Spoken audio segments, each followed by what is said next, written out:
What do you do when someone on social media criticizes your views? I try to dialogue with them, thoughtfully, graciously, working to build bridges of understanding. But there are some people you shouldn't try to dialogue with.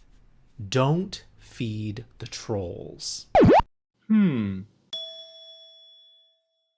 kinds of trolls stir up trouble in different kinds of ways. For instance, there are chaos trolls who like to post outrageous things just to see what reactions they'll get. And there are disinformation trolls who are trained by governments or movements to spread propaganda. But today, let's talk about a different kind of troll. The argument troll. Argument trolls like to start arguments while pretending to want dialogue. So they'll begin by disagreeing with you about something or asking a few questions, supposedly to understand your point of view. But no matter how much they claim to want to understand you, their real goal is an endless debate. Nothing you say will move them. They just become black holes for your energy and patience. And that creates a dilemma. To make a difference in the world, we have to be willing to dialogue with our opponents. You can't just give up every time someone's a little stubborn. So how do you know if this person you're talking to is sincere about wanting a dialogue or just a troll dangling the possibility of dialogue like a carrot you'll never get? Here are 7 signs that you may be dealing with a troll. Number 1, personal attacks. It's obvious you don't care about the truth. People who want genuine dialogue will usually start out assuming good faith, that you're sincere and that you both want to do the right thing.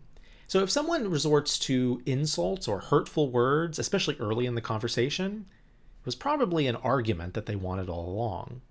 Number 2, fixating on talking points. You still haven't given me a good answer to my question. Now, it's normal for someone to start out with specific questions or points in mind. But in a normal conversation, when you respond to someone's question, they respond to your response, and then the two of you guide the conversation together. Trolls often don't do this. They insist on coming back to the same talking points or questions over and over, even after you've responded to them and the conversation has moved on. This is their way of trying to control the conversation and keep you on defense.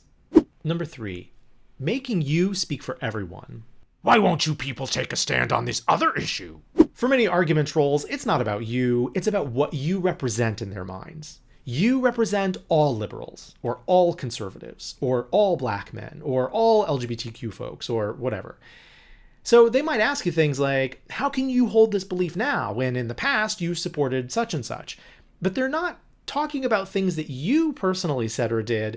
They're things that other members of your group said or did, and then you're being asked to answer for the whole group. Someone who sincerely wants to dialogue with you is going to ask about your life and your opinions. If they're just asking you to be a stand-in for a whole group of people, there's a good chance that you're dealing with a troll taking their anger at your group out on you. Number 4, asking insincere questions. Where in the Constitution does it say you're right? You know, in courtroom dramas where the lawyer asks the witness questions like, Miss Scarlett, who is this person in this photo with the candlestick that you claim you've never seen? It's not a real question, right? I mean, the lawyer already knows the answer, and the lawyer knows that the witness knows the answer. He just wants to make the witness say it so that he can make his point. Now, that's fine for Perry Mason, but in a personal conversation, someone who asks questions they already know the answer to, or questions designed to have no good answer, isn't genuinely trying to understand your point of view. They're just trying to make you look bad so that they can score points in their own mind and feel superior. Number 5, disinterest in nuance. It's not that complicated. Do you support this or not? Yes or no? Lots of real life issues aren't simple. So if someone asks your view on something and you say, well, it's complicated, someone who really cares is likely to be intrigued. Tell me more. What makes it complicated? But trolls generally don't like nuance. Thoughtful answers take them further away from the battle they want. So often they'll ignore the nuances and try to nail you to something simplistic that they can fight about. Number 6, misrepresenting your views. So you think everyone should just do whatever they want all the time? Along the same lines, trolls may take nuanced things that you do say and twist them to make you sound outrageous. You say, I've always been more of a dog person than a cat person. And they respond, oh, so you're saying there's something wrong with those of us who have cats? And that's not what you said. You feel frustrated and misunderstood. So you say, wait a second, that's not what I said. I said, and now you're arguing. And off balance, both of which are exactly what the troll wants. Number 7, refusing to back off. You blocked me on Facebook, so I looked you up here on Twitter. Finally, unless you're talking to someone you know well about a personal or urgent concern, most sincere people will back off if you say that you don't want to discuss something or need a break from the conversation. But an argument troll wants to keep the heat turned up, and some particularly persistent ones can even follow you across platforms or settings. This is abusive behavior, plain and simple. Don't put up with it. So once you know you're dealing with a troll, there's really only one course of action. Don't feed the trolls. Depriving a troll of arguments is like depriving a fire of oxygen. Cut them off, block them if you have to, and don't give in, especially not in public forums where their arguments affect not only you, but also everyone else who reads what they say.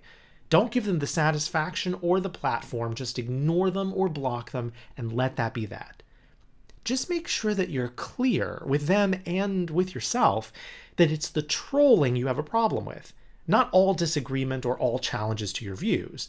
Because dialogue with people you disagree with is important. It's how you change minds when you're right, and it's how you learn more when you're wrong. Trolls don't want real dialogue. They only pretend to, so don't feed the trolls. But remember, most people aren't trolls. So pay attention to the warning signs so you can differentiate between critical dialogue and trolling. Because if you can't have productive dialogue with anyone you disagree with, maybe it's not everyone else who is the troll.